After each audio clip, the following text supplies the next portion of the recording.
All righty. Thank you all so much for joining tonight. I really appreciate it. My name's Taylor Frizzell, if I haven't met you. I'm the current IAEM Region 1 president. Before we get started, I just want to take a quick minute to say thank you to all of our candidates for joining us today, as well as to all of our members here for being here and being part of this conversation. Tonight's webinar is part of IAEM Region 1's continued effort to increase membership opportunities, transparency, and professional development. So if there's anything that we can do for you as an IAM member, please reach out to me directly, or you're welcome to send us any message on any of our social media platforms at IAM Region 1 on all of the things. We also post regular updates about events, trainings, and other exciting regional happenings. So please be sure to give us a like or a follow for updates. So the way that this session is going to work is that each candidate will receive about 5 minutes to introduce themselves and provide a brief overview of their platform. I ask that you please put any questions you have for the candidates in the chat box throughout the session tonight. And at the end of each group, at the end, we will open up for questions at that point, and I'll just call on folks who can then unmute and ask their questions if you would like to. So tonight's session, we will go in no particular order. We're going to mix things up. But please, if you could keep all conversations in the chat box civil and remain muted unless you're asked to unmute. You are, however, welcome to keep your cameras on if you would like. Just a reminder that the online voting period does run from August 1st through August 31st, so be sure to set some time on your calendar to cast your vote. And now I promise I will stop talking for a hot second here, and I will turn it over to our first candidate for IAM USA's second vice president, in no particular order, Anthony Mangieri, to provide an introduction and an overview, please.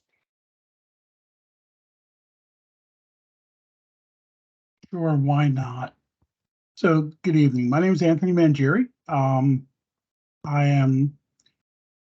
been with IAM since 2012, and I've been active in the profession for close to 40 years. I have really run the gamut, which is kind of interesting. Like many people in IAM and some of our candidates, I have worked at the federal, state, and local level. In public safety, I have worked in emergency management in those fields, providing expertise in special incidents, critical incident management, public health preparedness. I was involved in a variety of large-scale disasters. Unfortunately, going all the way back to the 80s, I actually responded to Andrew, Floyd, and I was involved in the September 11th attacks in the EOC. So our dynamic field of emergency management is changing. Strategic leadership is essential in this field, and that is why I'm running for a candidate. I think that one of the main reasons people ask me why I'm running, and I've posted this, one of the main reasons is because I very much believe in servant leadership, and that's really what I want to bring to the organization, working to better both our profession and the lives and professional activities of our members. Drawing from over 35 years of public safety experience across federal, state, and local level, I'm committed to enhancing membership engagement and propelling our profession forward. My passion very much lies in creating opportunities for both our members and our professions to grow and to succeed. I aim to foster an environment where each person's uniqueness, their discipline, and meaning professional discipline, is represented, because emergency management now is not just public sector, but is a variety of sectors, a variety of activities, a variety of elements that makes a collective knowledge pool that we need to pay attention to and promote. I believe strongly in inclusivity, transparency, and empowerment, and have represented that in the association for some time. I have been on the board for a few years as a regional president. I'm currently regional president for IAM Region 2. And I have a strong background in emergency management, which I said goes into public health preparedness, hazard mitigation, emergency operations. I've also been a firefighter for 40 years until my knees gave out. And I am very active, or I try to be active in the professional associations because I believe in that empowerment. I've also been teaching for quite a while at both American Military University and at Rowan University here in New Jersey. And it's an honor even to be considered capable of running, and I appreciate not just myself, but all of our candidates that are running. I hope people realize the commitment it is and really how much passion it takes for people to stand up to lead in a time that's could be argued to be a bit tumultuous, but we're willing to stand up and offer to lead. And whether or not I'm elected, whether I'm sure most of the candidates would say the same thing, if not all, whether or not elected, I stand here ready to do whatever's necessary to bring the association forward. And I think I've shown that over the years from the Scholarship Commission and the other commissions and activities that I've been involved with. So I look for your vote. And to be very honest, I hope everyone votes. Whoever put that out, I think Josh, you put that out earlier today. You wanted 1,000 people to vote. You know what? I absolutely agree with you. I can't imagine this, and I got to say this. I know I'm over, but imagine that we have been electing candidates for the senior most position in our association by under 10% vote. That's just that's frustrating, to be quite candid. And I hope we can get past that. And I think we can, and I think we could better it because this is where change begins in all of us and for all of us. So thank you. Thank you so much, Anthony. I really appreciate it. And I thoroughly enjoy the camaraderie already, which is very nice to see and not at all surprising. But thank you so much, Anthony. I'm going to turn it over now to Mr. Josh Morton for an introduction and overview of his platform. All right. Well, thank you, first of all, Taylor and everybody in Region 1 for hosting this. I agree with Anthony. This is something that we should be doing as an association, is hosting events like this.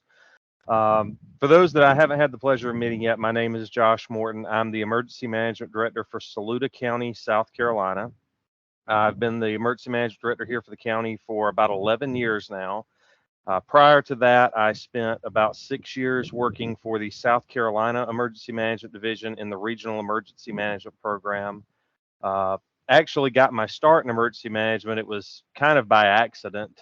I joined the volunteer fire service 2 days after my 18th birthday, and in June of 2006, went to a fire at an old mill in a place called Great Falls, South Carolina. And if you've never heard of it, you should look up the fire. It was a fire that basically engulfed in this old mill. They were recycling PVC, and when you recycle PVC, you grind it up into pellets. Well, when those catch on fire and you put water on them, they turn into airborne hydrochloric acid. So we had to evacuate the entire town for a week. The fire took 7.5 days to put out. And I was at the time working a part-time, just straight out of college job.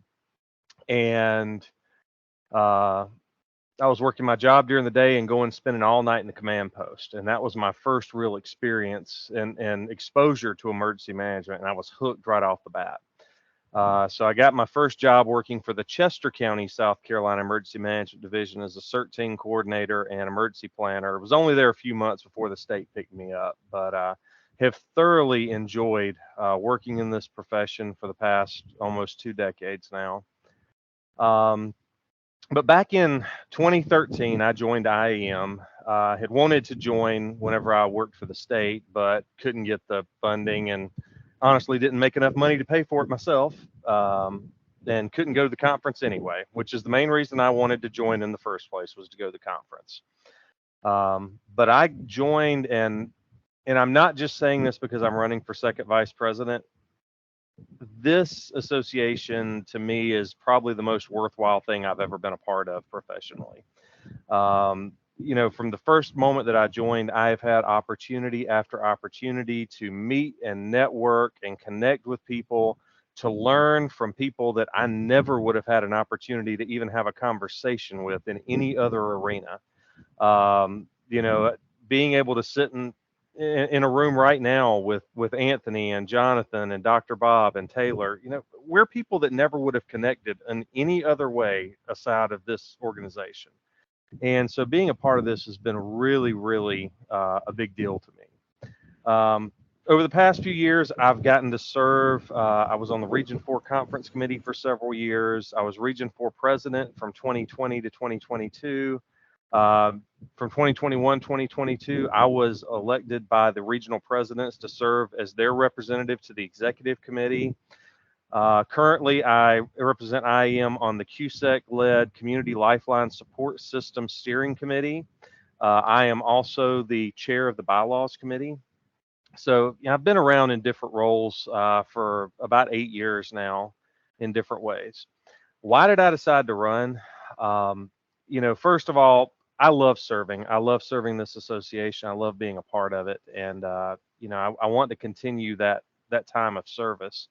But as I've been in leadership roles, I've seen some things that we do great. I've seen some things we don't do great. I'm sure most of you by now have seen the emails that I've sent out, and I've tried to include my platform there. I call it the AIMS, advancing, including, multiplying, and supporting. Um, I think we need to, as an organization, we should be the leaders whenever it comes to the standards in emergency management and defining what this profession is and what it's going to look like over the next half century or beyond. I think we need to step up and take the lead on that more than we have before. Um, Being more inclusive, for me, what does that look like? That looks like transparency. It looks like listening. It looks like intentionally creating opportunities to engage with our members, sort of like we're doing tonight. You know, that's, I tell everybody that I talk to, my biggest regret whenever I was the Region 4 president was that I didn't create enough of these opportunities. And that's something I'm committed to changing moving forward. And I hope to have that opportunity. The last piece of this, and Taylor, I know I'm getting close to 5 minutes, but I'm sorry, multiplying the member experience. We'll talk about that later, I'm sure, and supporting emergency managers, tackling the mental health crisis that we're seeing head on. Mental health, we talk about it in every other emergency field. Ours is the one that gets ignored. And so I think, we're starting to move in that direction, but we got a lot of work to do.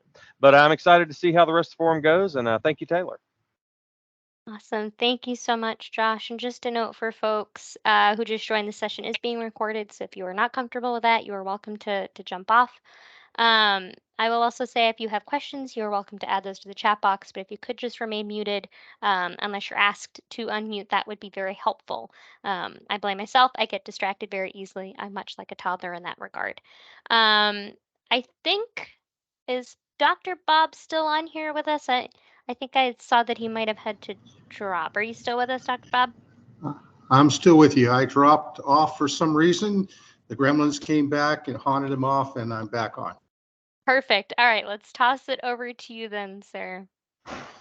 Well, I'm so excited to see all these great folks that are running. I hate to say running against me, but running with me towards this opportunity, this election. And no matter who you vote for, you're going to get a great bunch of folks. You're going to get a great bunch of folks that are going to be coming forward. I'm just really impressed with every one of them.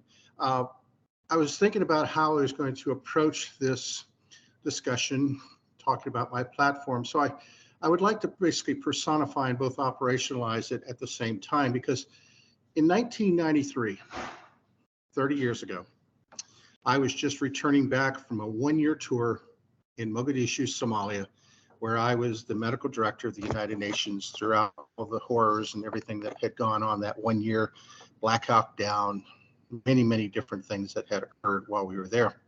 I was in New York on leave, and I ran across this article in a Firehouse magazine, because I was a longtime volunteer, about this organization that had a certification program.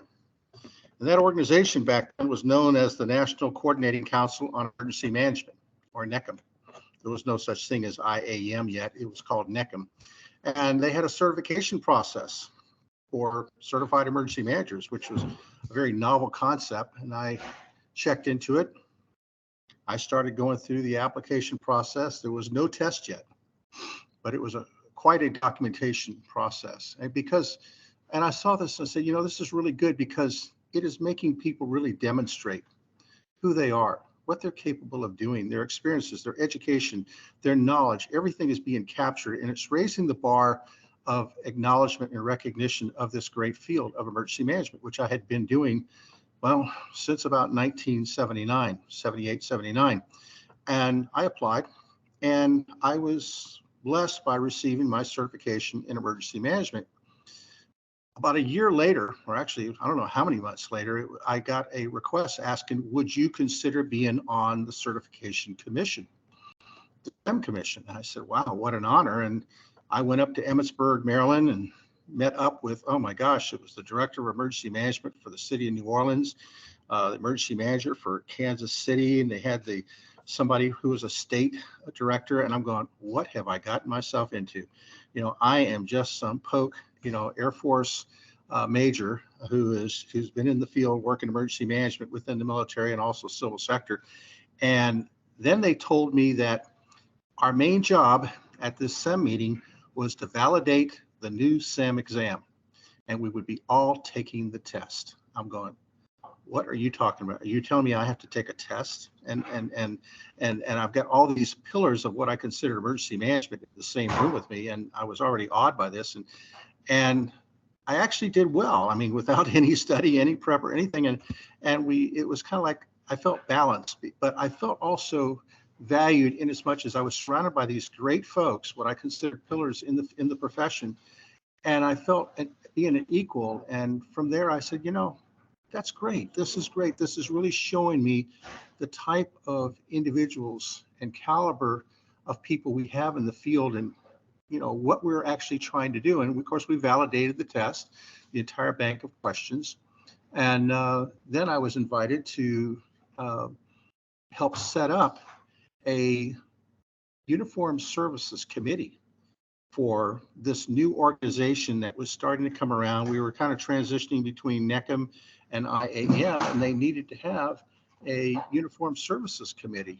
And so I volunteered and became the co-chair. We actually had two of us, a Navy officer and myself, an Air Force officer, and we stood up the Uniform Services Committee. And I ran that for 7 years while I was also on the SEM Commission, 12 years. And it was so neat because we were seeing all these different professions blossoming within the organization and coming together. And then the international community started coming together. And it was so exciting to be part of this growth. And then later on, helping set up, you know, or not setting up, but being part of the awards committee and getting some of the new awards going. You know, I was able to champion the volunteer awards, all three, or all the volunteer awards that didn't exist, recognizing the contributions that volunteers have, because we have so many emergency managers that are not paid. They're working from volunteer positions, and getting them engaged in it. That professionalism has nothing to do with a paycheck, but an attitude and a direction and a purpose. And then getting the awards set up for the military uniform services folks. And now I'm working through the board trying to recognize the education community, because this is where I really feel the long pole in the tent might be, because we have a challenge on our hands. And I tell this to all my students, that the greatest threat that we have to our nation right now is not terrorism. The greatest threat that we have to our nation is the farther and farther we get away from such things as Katrina and 9/11, the harder and harder and more challenging it's going to become for us as emergency managers to advocate and change the minds of those who hold the purses in our nation. The hype of 9/11, Katrina, all this stuff has passed, and we need to learn how to be good advocates, champions, and communicators. And that's one of the greatest challenges I have. I'm a professor of emergency management and higher education, or professor of, Homeland Security Emergency Management for a number of universities, including, you know, Tony's with American Public University, American Military University. I am as well, you know, George Washington University, University of Maryland, and also Grand Canyon University. And one of the things that I find that we need to continue to address in that world is how we raise up the next wave of EM practitioners, because I'm finding them to not be capable of communicating the needs of the nation, the needs of our emergency management and homeland security community. And this is what I've taken on as, if you might call it, an academic patriot within the world of emergency management, is training my students on how to communicate the needs, our emergency management needs, to those who hold the purse strings, because we're in competition. with all the social programs and with all the other things, and we don't have the emotions and all the hype that we had. And this is really our strongest need at this time, is to building that new wave of emergency management providers, practitioners, into being able to communicate those needs. And so that's where I feel my strongest. Of course, I'm very, very big, always have been into such things as affiliation and certification and credentialing and raising the bar of professionalism. But unless we are working towards that next wave of providers and their ability to communicate our needs, we're going to be ever challenged into getting our grants, getting our funding, being able to provide the necessary funding for training, building new EOCs, setting up our planning processes and such. And as a result, that's been my personal, if you want to call it, championing to be able to do in the world in which I happen to reside in now, in the field of emergency management, primarily working some ops, but mostly working the academic aspects. I've had my 48 years in the field of emergency management and operations and plans and such. And now it's time for me to give back, really give back, and try to assure that that next wave of providers, practitioners in the field have the tools they need to be able to do their job most effectively. Thank you. Awesome. Thank you so much for that. I apologize if you can hear these street racers outside of my house right now. Apparently, they're on a mission, so I apologize for the background noise. If you will, last but certainly not least, Mr. Jonathan Gaddy, if you would like to do an introduction for us and give us an overview of your platform. Absolutely. And thank you, ma'am. I'll try to keep my comments to 5 minutes here. And just echo what everyone else said. I think it's great that we've got such a selection here of experienced emergency managers who have all served in the profession and the association in a number of ways. As others have said, I hope that I do see some familiar names out here, but I hope that those of you who are seeing me and hearing me for the first time, this is not the last time. And like Josh and Anthony said, you know, this association has always provided a lot of really great networking opportunities. So I really want to thank Taylor and Region 1 for facilitating this.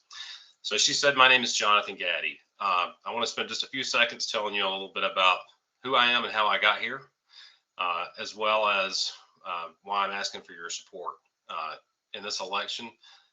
And no matter how it goes, I think we've got several strong candidates here. And again, just want to thank everybody for putting their name in the hat. So a little bit about me. I am actually from Alabama. Please don't hold that against me. Alabama in the emergency management world has several titles of distinction. One of those is leading the nation in tornado fatalities. So I began my career as a volunteer at the Calhoun County Emergency Management Office back in 2004. Wound up working there and have spent most of my career dealing with natural hazards, in particular tornadoes. That's been a real passion of mine. I wound up later as the director of the EMA office there and closed out the CSEP program, Chemical Stockpile Emergency Preparedness Program. Some of y'all may be familiar with that. And then spent the last several years at the State Emergency Management Agency, where I was the assistant director and then deputy director and chief of staff. So I ran the entire state emergency management program for a number of years, beginning around COVID, and have lots of experience on the ground like these gentlemen do, with very unfortunate crises, ranging from hurricanes, floods, train derailments, active threat events, you name it. And I think that one of the great things about our association is that it does provide us with a forum to bring together those lessons learned so that we don't have to repeat them. And I know that everybody here has made a commitment to training and education and outreach on those topics. That's a core critical function of IAEM and serving members. It's about more than networking. It's about knowledge transfer. And I think we're, with the advent of technology, doing a lot better job probably with that than we ever have before. And there's something to be thankful for. Looking forward, I just want to say that the association does, in my opinion, need to pivot We've spent a lot of time talking about what emergency management is. I really think it's time for us as an association to make a concerted effort to start interfacing with other groups on behalf of the profession.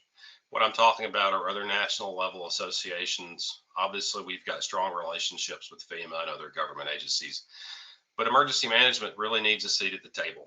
Things are changing. Resilience is the word of the day.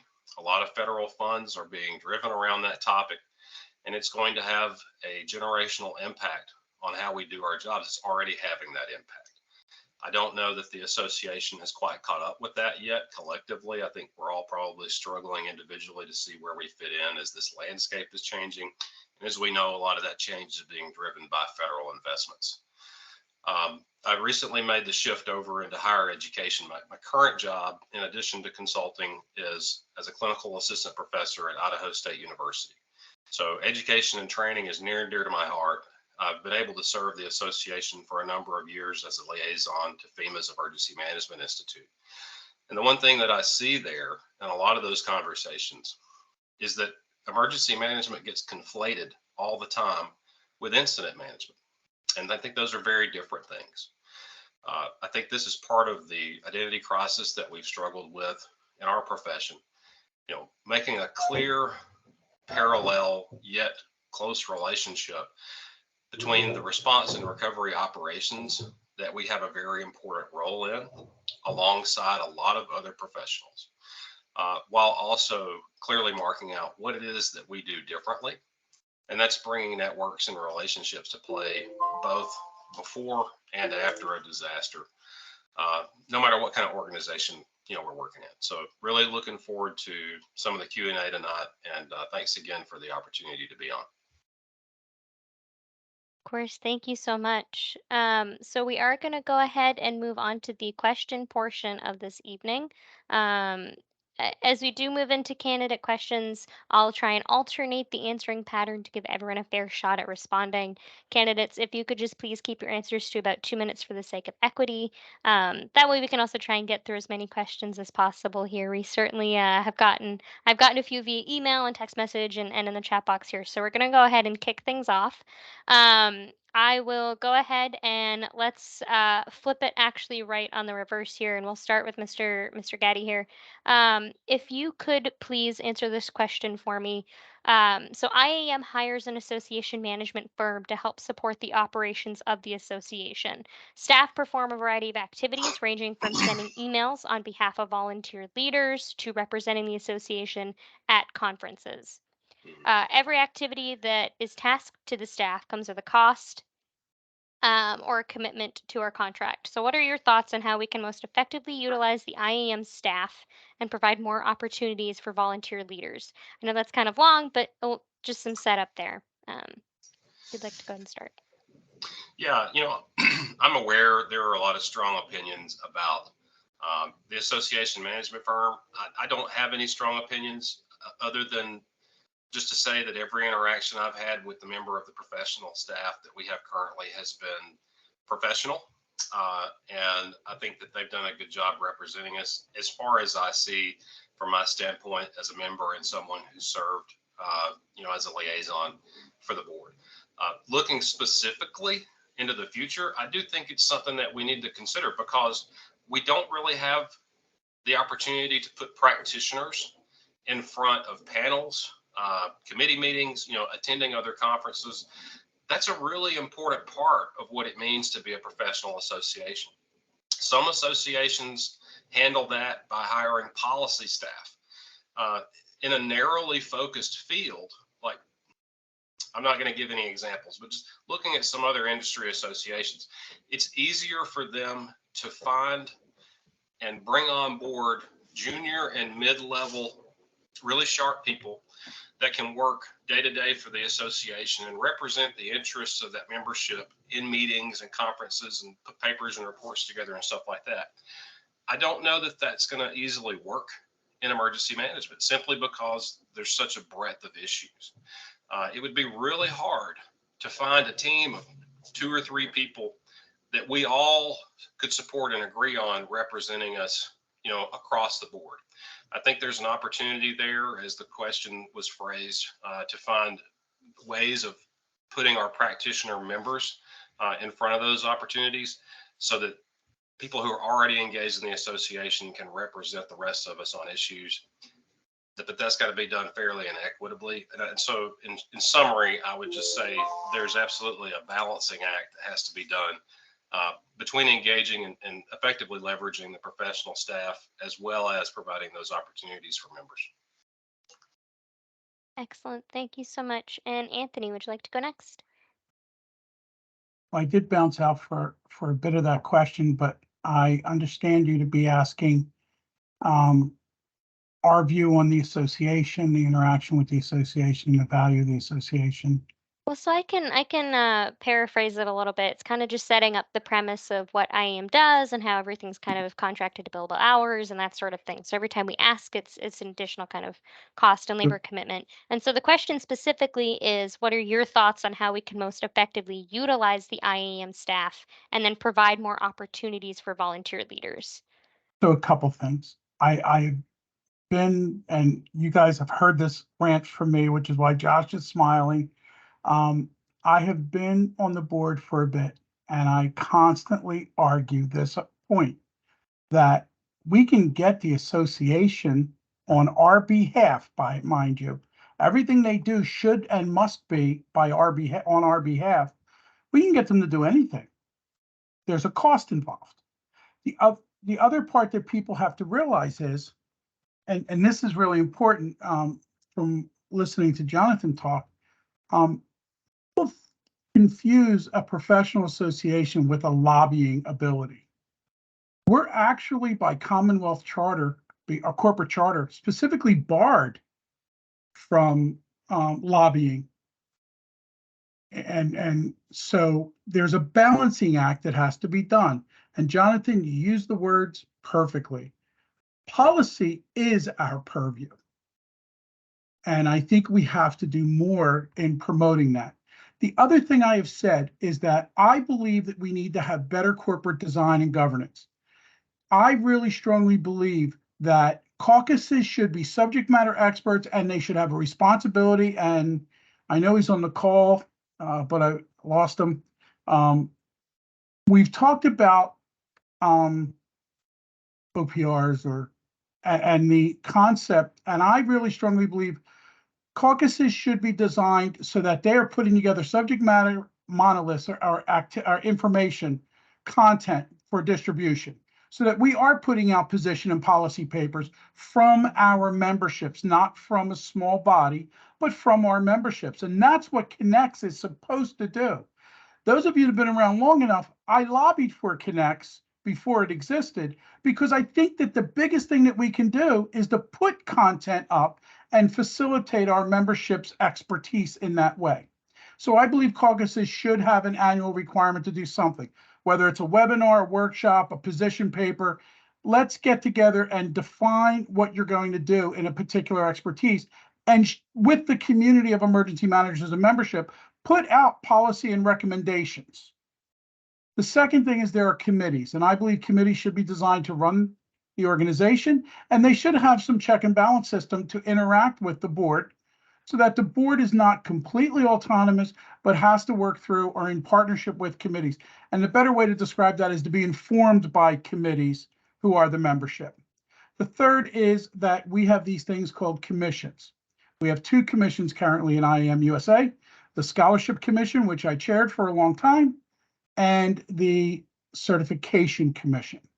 And I believe those bodies are to be somewhat autonomous and not influenced by the politics or rhetoric of any board member or sect or group or clique. But at the same time, there has to be accountability for those groups, and that's where the board check and balance system between the two needs to be done. So that's how I would do governance. I think also we've talked a lot about things like regional conferences. Ooh. Region 2 just redid our regional conference. I'm very proud to do it. That our team, and I left them alone. It wasn't me, it was Nicole who did it, and Nicole Marks, who did an excellent job, her and her team. And, it took quite a lot to be able to do that. It included having to go through IAM USA because we're not allowed to handle money in the regions anymore. And I have a bit of a problem with that, but I think that we need to have a check and balance, because here's a great example. If IAM or ASMI, the people that manage our corporation for us, if they've got to now register everyone for every regional conference, there's a cost involved in them doing that. And so we have to engage the volunteers and balance that utilization so that they're not overwhelming. My current job, by the way, is as a consultant. I spent 40 years in emergency management and public safety, and now I'm consulting. So I look for efficiencies. It's part of my job.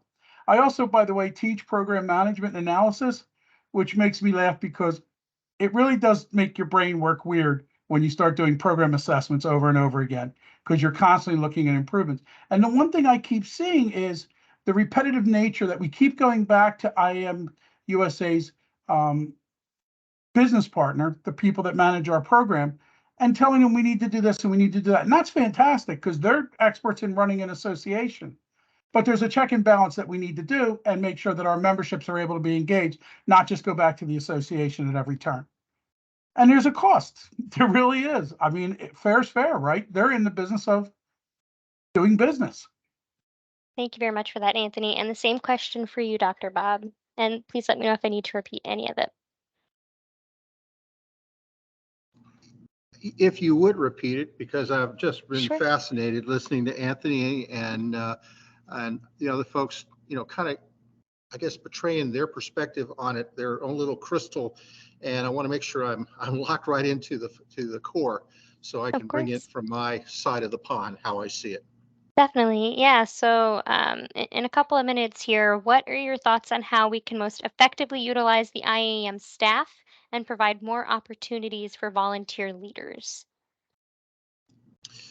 Okay, thanks so much. And it's really kind of two questions in one right now. Is I've been very, very blessed since, again, 93, when I first contacted, such, and I ran into these such personnel as Sharon Kelly and Beth Armstrong and all these people that just, wow, who are these people? And, and then trying to grapple with, as the organization developed and morphed, from this, I guess, national group to an international community, but then having a USA or IAM USA contingent. And I think the one thing that has been constant, the North Star, if you want, regardless of who was elected to what position, what caucus came about as a result of being once a committee, and then what did that mean, and all the various changes that were constantly happening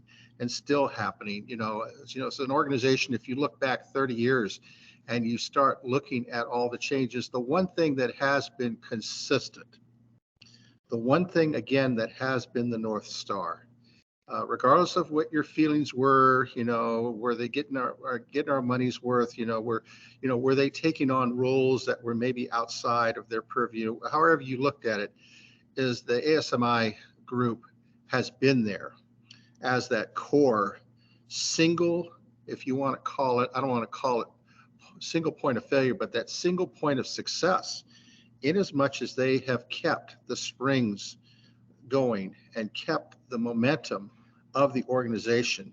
We often say that they've been the backbone of the organization, and I've had my own feelings and concerns about at times about maybe at times they were taking on too many, I guess, apparent authorities, and it took a while to really kind of understand and grasp. But the one appreciation that I have had from them is that they have been the constant thing that has kept the organization strong together and actually allowed for us to actually move into an international realm.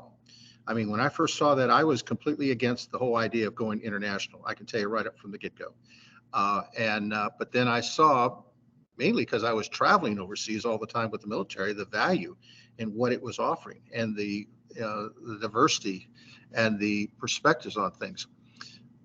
Having a volunteer leadership working in conjunction with them has everything to do with, first and foremost, respect for that core foundation, what I call the datum point, the datum of the organization, and that has been ASMI. And I don't hold any stock. I don't have any any investments in ASMI, so please don't think I do, because there have been times when I would have rather had a different kind of structure, but I've come to realization that they have been the one constant for us throughout that allows for us to bring in volunteers that are individuals in leadership positions that are volunteering their time and their core strengths into the community of the leadership. And so there is a balance that I have learned to appreciate. And I think that balance, that teeter-totter that we see between the volunteer leadership that comes in with their own core strengths and the stabilization factor that is offered through the staff is what really has kept this organization singularly one of the most successful forward-moving organizations in the entire world of Homeland Security, public safety, emergency services, whatever you want to call it, that it has taken, because emergency management is a young profession. Even the concept of emergency management didn't come about until really 1941 as an actual word from the office of the White House Office of Emergency Management. And then the individual professionalism of the individual emergency manager is really young compared to all the rest of the professions that are out there. And so again, I think this balancing act is really what is necessary for us to be Excellent. able to continue to be successful. Excellent. Thank you so much for that, Dr. Bob. And our last candidate here, Josh Morton, if you could provide your input, please. Absolutely, Taylor. And this is a question that I've gotten a lot since November. Is about ASME, and I will say, having been on the board previously, I'm not currently a board member, but having been on the board previously, I've seen ASME does a lot for us. And as Anthony said, there's nothing that we ask that they're not willing to do, but there is a cost to it. That is a balancing act that, I'm going to be honest, we're not as good at as we should be. I do feel like ASME has its role in IAM. I'm very appreciative of everything that ASME has done and does do for us. If you really dig into the history of our association, there have been moments when, honestly, if it weren't for ASME, this association probably would no longer exist. We've had a couple of moments. You got to go all the way back to the 80s and the time frame in the beginning, but there's a lot to be said for the history. Now, that being said, we don't utilize our volunteer leadership enough. This just back in May was in West Palm Beach, Florida for the national, or not for the national, I'm sorry, the Governor's Hurricane Conference, Florida Governor's Conference. And Beth and Chelsea were there working our booth. And it just so happened to work out that during my time off, because I was there by myself, I didn't have a whole lot of people that I knew at the conference. I actually spent most of my time in the IAEM booth working alongside Chelsea and Beth. And that's one thing that I think we missed the boat on, is having a representative, an actual emergency manager member of our association, attend some of these events with them to give our perspective. We actually recruited a few new members out of that, and a lot of it was me standing there talking to people. But if the question, and I sort of think maybe the heart of the question, I'm not sure where it came from, might get to, is there a point at which we could get rid of ASME and do it all with volunteer labor? Honestly, I don't see us getting to that point.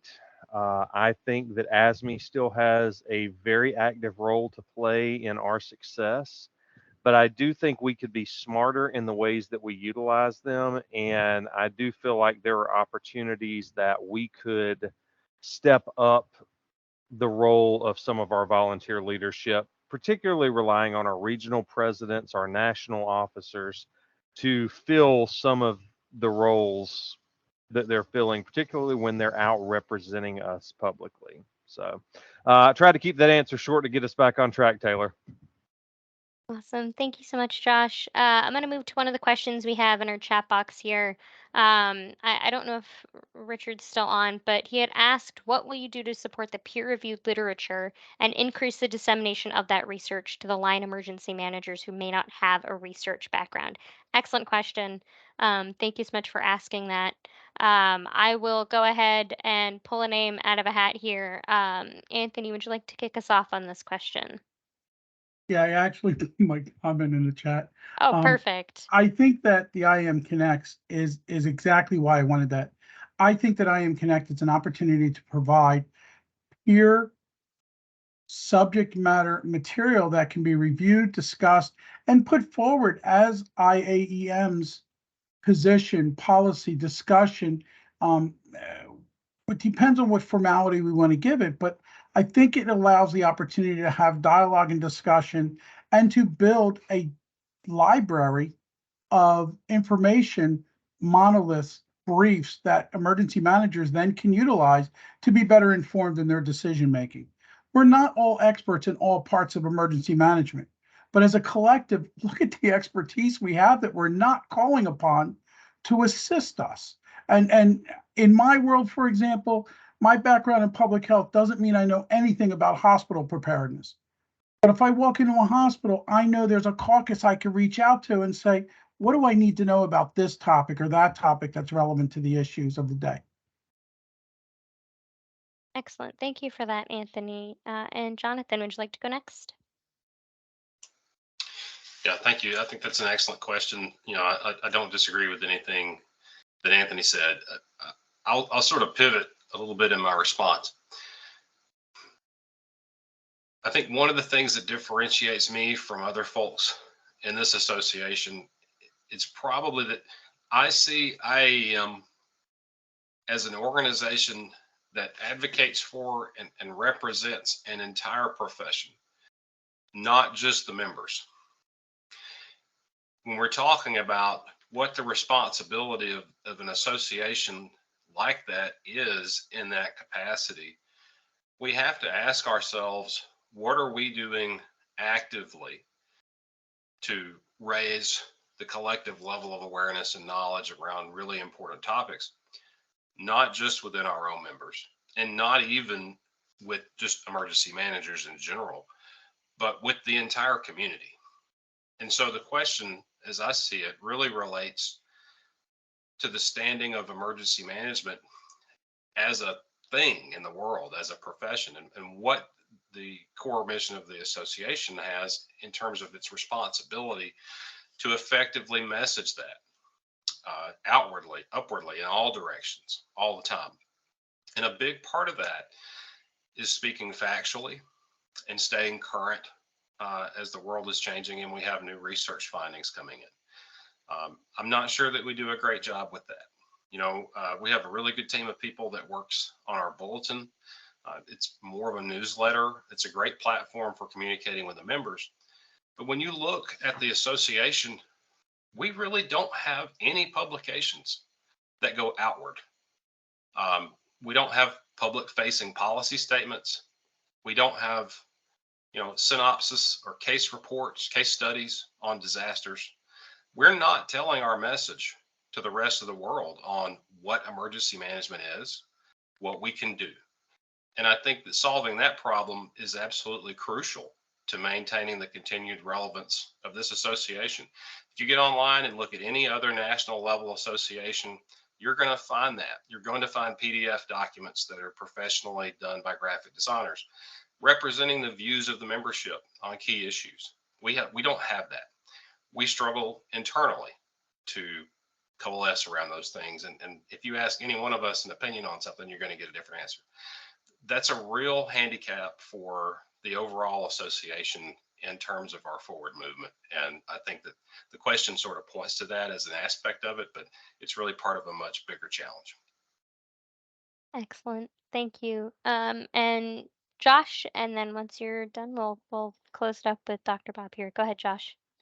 Yeah, Richard. I tell you, whenever we're talking about trying to get dissemination of research, one of the things that I think we don't do as good of a job of as I would like to see us is member engagement.